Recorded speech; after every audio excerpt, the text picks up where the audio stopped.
Happy Victory Monday to all my Eagles fans out there. We have got another beautiful slate on this Monday, November the 11th. Three best bets are on the way for you guys in today's video in three sports: NFL, NBA, and college basketball. We're going to have a great day today. This is the free three. Let's get into it. What's up, guys? It's your boy Noble Living back with another DYF Bets video where I'm breaking down my favorite picks and plays of the day as we're just trying to get to that bag together and make some money. All right, so let me kind of just say something real quick, right? There was a comment that was dropped on my video on Friday. They deleted the comment before I had a chance to respond to it. And I don't know who it was, but they were basically just talking about, you've been losing your picks. You're god awful. I hate pages like you guys. Hey, listen, I make these picks because I love and enjoy sports and I love and enjoy betting, okay? It's just something that I do. It's a hobby. It's something I've been doing for, about 10 years now, right? And I try to help as many people as I can. Now, obviously, there are going to be days where we're doing really good. There are going to be days where we're doing really bad. Feel free to play me. Feel free to fade me. Feel free to just watch so you can have some type of different analysis. Listen, I don't ever... my boy Nick Wallace, shout out for all the love and support you show me, right, bro? You've been watching our videos for years at this point. We've had other friends, family, Ryan, Trey, all these people have been watching these shows for years, right, that I've been doing these videos. Have I ever said that I'm the best handicapper out there? I'm the number one. Nobody's better than me. No, I haven't. I give you my analysis. I give you my picks. I give you what I like and enjoy. And sometimes I'm on the right side. Sometimes I'm on the wrong side. Sometimes I win. Sometimes I lose. That's a part of the game. But my goal is to win way more than I lose. And we've been able to do that ever since I've started this channel. I have never had a losing record on this channel. Now, I've had a losing month. I've had a losing day. I've had a losing week. I've had good stretches. I've had bad stretches, but that's gambling. But if you look at my record, we are way over 500 here on the channel and way over 52.4%, which is what you really need to be a successful and a profitable bettor. So with that in mind, we're coming off a rough loss on Friday. We went 1-3, really 0-4 if you really think about it, because our only win of the day was Bama and Arkansas State over 166.5. And if you guys did not get that bet early, then you would have lost because it fell at 167. All the books had 167, 168, 169. So if you had gotten it later in the day, you would have lost. So, that was tough. Our other losses of the day: Jalen Suggs assists. He had 3 assists in the first half. We needed 6. He didn't have any in the second half. Cade Cunningham, he had 1 3-pointer in the first quarter. He didn't hit any for the rest of the game. Our moneyline parlay: Kansas, they almost blew the game. That's a given. That's something different. But they got it done against UNC. Santa Clara, they lost against Arizona State. Arizona State hit 18 3-pointers. I can't handicap that. I was not expecting Arizona State to do that. And you know what? They did it. And Arizona State, they looked pretty good against Gonzaga yesterday. It's the beginning of the season, guys. Let's take some time to ease into the bets. Practice bankroll management, but also just don't worry. We're going to have times where we're going to do really good. Like I really love today's card, and I took the weekend off from the YouTube, so this way we can just have some time to reset. I did give out some plays in the Discord. We did pretty all right. We did broke about even, but overall, we're going to have to find our footing, and we're going to have to find our spots, and I promise you, if you hang out with us for an entire season, you will see how the numbers start playing themselves out towards the positive, towards the wins. It's a little bit regression is due at times, but guess what? Regression works both ways, right? You're going to sometimes be winning and then you have to start losing. You're going to start losing and then you're going to have to start winning, right? Right now, we've lost the last few days here, and I promise you we're going to turn things around. So it's been a rough start to the month of November, 7-14 right now on the channel, but we have a lot of time. Stick with me, my friends, and we're going to bounce back, all right? That's it for me for my rant this morning. Let's dive into these winners real fast. Smash that subscribe button and let's have a day. First best bet of the day. Let's go to the Monday Night Football matchup between the Dolphins and the Rams. I can't really give you any full breakdown analysis on this game because I really don't know what's going to happen, okay? We've got the 4-4 Rams against the 2-6 Dolphins. Obviously, the Dolphins are 2-6 because Tua did not play for several games this regular season, which has hurt their offense completely. If he played at least 2-3 more games, they could be at 500 or maybe have a winning record. Who knows? Meanwhile, the Rams, they've dealt with their fair share of injuries on their side of the ball, specifically in their wide receiver room. We saw Puka Nacua missed a few games there when he was on IR with a hamstring injury. We saw Cooper Kupp miss several games. Both of those guys are back now. And because of that, I like the way that this Rams offense is looking. And I do think that this is a game where they can beat the Dolphins considering the fact they are at home. But I do like the fact that Tua has had an extra week now to kind of get acclimated back into the offense. We saw him last week. He played fairly well. So for me, it's a game where I don't really know what side I want to lean with because obviously we have like a pick 'em. The spread spread right now is about 1.5, 2 for this game. It's a very close spread in favor of the Rams. Obviously, they're the home team, so that's why we're getting a little bit of the value there.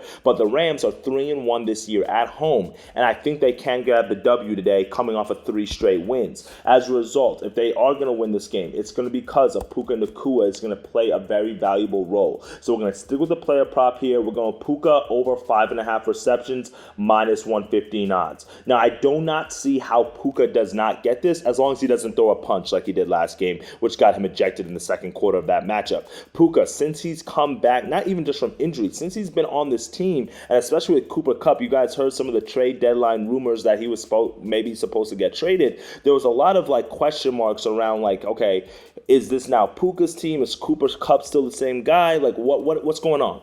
One thing that we do know, okay, is if you follow sports, especially NFL football, and you've been following for the last several years, Matthew Stafford has his favorite targets, and when he has his targets, he zones in on them. I mean, these have been since the Lions, right? Obviously, when you have Megatron, you're going to zone in on him. But Cooper Kupp, it's not rare for you to see games where he was getting 10, 12 receptions on 15 and 18 targets. Same thing with Puka Nacua. Last game, he only had 1 reception for 4 yards before he got ejected, but he had 4 targets in that game, and he got ejected in the beginning of the second quarter. So if he played the entire game, you could just really just do the math. He probably would have 12 targets on 8 or 7 receptions, and we would have easily gone over this line. He's only played in 3 regular season games so far this year. Obviously, the 1 reception last game with the ejection. Then he had 7 receptions on 9 targets against the Minnesota Vikings. That's the game that he got hurt. And then to start off the regular seasons against the Lions, he had 4 receptions on 4 targets. So not a whole lot of sample size for us to deal with, okay? We know that. But the thing is, we can go back to 2023 numbers, right, when Puka was a catalyst inside of this lineup, and he had 105 receptions on 160 targets for the entire season. You do the numbers, that's good for 6 receptions per game. And guess where this line's at? It's at 6 receptions. So again, I'm not overthinking it here, and I just really love this situational spot because this is a big win for the Rams if they can pick it up, as they're still very much in a very heated NFC West divisional race where no team is looking really spectacular to run away with this thing. And for me, Cooper Kupp, he is still a catalyst in this offense, but we now see that Stafford is more willing to kind of pass the ball around a little bit more, get a little bit more people involved. And for me, this is probably one of the first times that we're going to see this Rams offense at full strength, and they're facing a Dolphins defense that's ranked 22nd in pressure rate, 27th in DVOA against the pass, right? And then when you look at the numbers for Matthew Stafford, when he's not been pressured this year, which the Dolphins don't do too well, he's been able to complete 75% of his passes for 7.7 yards per attempt. That's 8 touchdowns to go with 1 interception. You love to see that. So for me, if this Dolphins team is not going to give him any pressure, I love that as well. And then maybe there's no Tyreek Hill on that other side for the Dolphins. So as a result, this is a very winnable game for the Rams. I'm not expecting a blowout here. I'm expecting a very close competitive game. And I think that Puka can really see the volume be here now that he's healthy, now that he actually really got an extra day of a bye week because of the ejection last week. I'm not overthinking it. Over 5.5 receptions against a very vulnerable Dolphins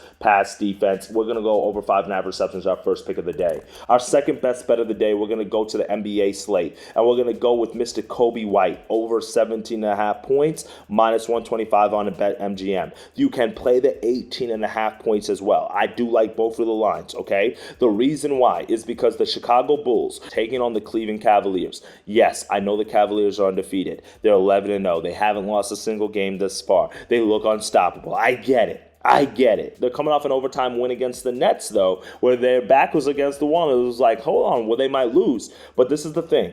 The Cleveland Cavaliers are the number 1 team in basketball in terms of points given up to point guards. Look at the numbers. Point guards are averaging 27.3 points per game against the Cavs, including shooting 46.5% from the field and 45% from the three-point line. What does Kobe White like to do? Shoot the ball and shoot 3-pointers. 2 places where the Cavaliers are vulnerable. But even if we look at the other guard play with shooting guards, this group has fared well against the Cavaliers as well, averaging 27 points per game, and they're shooting about 85% from the free throw line against the Cavs. So the Cavaliers are not really doing anything right now to stop guards from really dominating them, and as a result, this is a great spot for Kobe White at home today to be able to score some points. Let's look at Kobe White's game log so far this regular season. He's only had 4 games where he's gone underneath this number. Let's look at those 4 games. He had 10 points against the Pelicans. That was the first game of the regular season. That makes sense. Let's get our feet wet. His second game that he went under was against OKC, where he only had 9 points. But OKC, as we know, have the number 1 scoring defense in the NBA right now.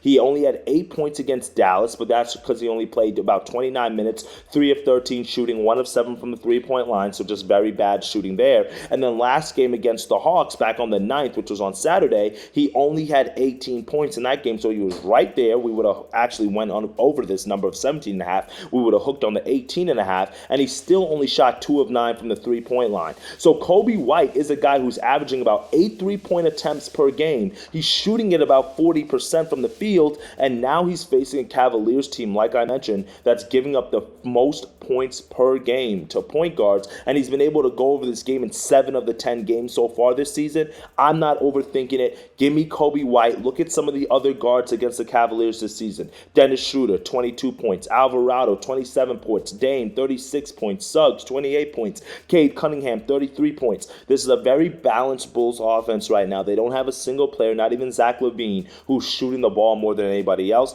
Coby White, he's going to get the volume. He's going to get the touches. He's going to get the shot attempts. He just has to hit the shots. We're going to go with that for our second best bet of the day. For our third and final pick of the day, let's go to the college basketball slate. We're going to go with the SMU Mustangs against the UNCG Spartans here. And I'm not going to take a side. The spread is a little bit high for SMU. It's about 13.5. I do think they're going to cover the spread against a very weak UNCG team. But the reason why I'm a little bit worried about that is because UNCG plays very, very slow. Very slow tempo and pace. So because of that, they might not get the amount of shots that they need to if it stays a close game. So as a result, we're just going to isolate this to the team total. SMU over 80.5 points, minus 110 odds. So just isolate it to SMU. Don't overthink it. We don't need anything from UNCG. Now, if you do want to take the overall over in this game, I'm not opposed to that, as UNCG was able to go over in their first game against Florida Gulf Coast. That was a 73-64 win for them. But SMU is a team that's gone over in both of their games so far this season. They had a 96-62 win against Tarleton State and a 102-73 win against Florida A&M. So you guys see why I'm taking the team total over 80.5, right? To start the regular season, they're averaging 99 points per game. Obviously, that is not sustainable. But 80.5, that number's a little bit way too low for a team like SMU that likes to play fast. They're 84th to start the regular season adjusted tempo. They're 39th in adjusted offensive efficiency. They haven't played anybody just yet, so that can take that number with a grain of salt. But the number that really stands out to me, the average possession length on offense. They're the number 1 team to start the regular season in college basketball in terms of average possession length in offense. That means they're playing really fast. They're shooting a lot of shots. They're getting a lot of quick shots up. And keep in mind that this SMU team is head coached by Andy Enfield, and that name sounds familiar because he used to be at USC. He was fired from them earlier this past season after the year of Bronny. But keep in mind, that was a team that had Bronny. Who was the other guard that they had there at USC? Boogie Ellis, who was another dynamic guard. So SMU is a team this year that's been able to rebuild from a lot of pieces from the transfer portal. But Kevin Miller, you guys might know him from his time at Central Michigan and Wake Forest. They've got Johan Charare. You might know him from his time at UC Santa Barbara and Auburn. They have some key players that are used to playing high-level Power 5 basketball, and against a UNCG team that has not played anybody as good as this season, and they still gave up 64 points at home to Florida Gulf Coast. To me, that's not going to get it done. SMU at home today is going to be able to score 81 points against a UNCG team that likes to play slow, but one you play slow, one you play fast. Which tempo is going to take it? I normally go with the team with the better players and the team that's at home. And SMU has both of those things today. So give me their team total over 80.5 as our third and final pick of the day. Well, that's it for me today, my friends. 3 best bets, 3 winners. I'm keeping it simple today. I just want to kind of get back into a rhythm. I just want to see the ball go through the net. Let's get a 2-1 day. Let's get a 3-0 day. Let's get that momentum built up here on the channel. And let's come back tomorrow. We can start adding in a few more plays from there. Okay, my friends? So for today, real simple and sweet. Coby White over 17.5 points. We're going to go SMU team total over 80.5 points. And then Puka Nacua over 5.5 receptions to get us done on Monday Night Football. For more added plays I'll have throughout the day after I do a little bit more research, as I see see what other people are putting out there, and I've been able to dive into the numbers a little bit, get a little bit more news on the injury, because Tyreek Hill playing today is a big thing on that Monday Night Football game. So that's why I didn't really want to take either side until I get a little bit more news on that. So if you want some of those picks and plays, click the link in the description, join the free Discord group, and I've got you guys. All right, my friends, let's get to that cheddar. Let's get to that money. I'll see you on tomorrow's video. Later, gang.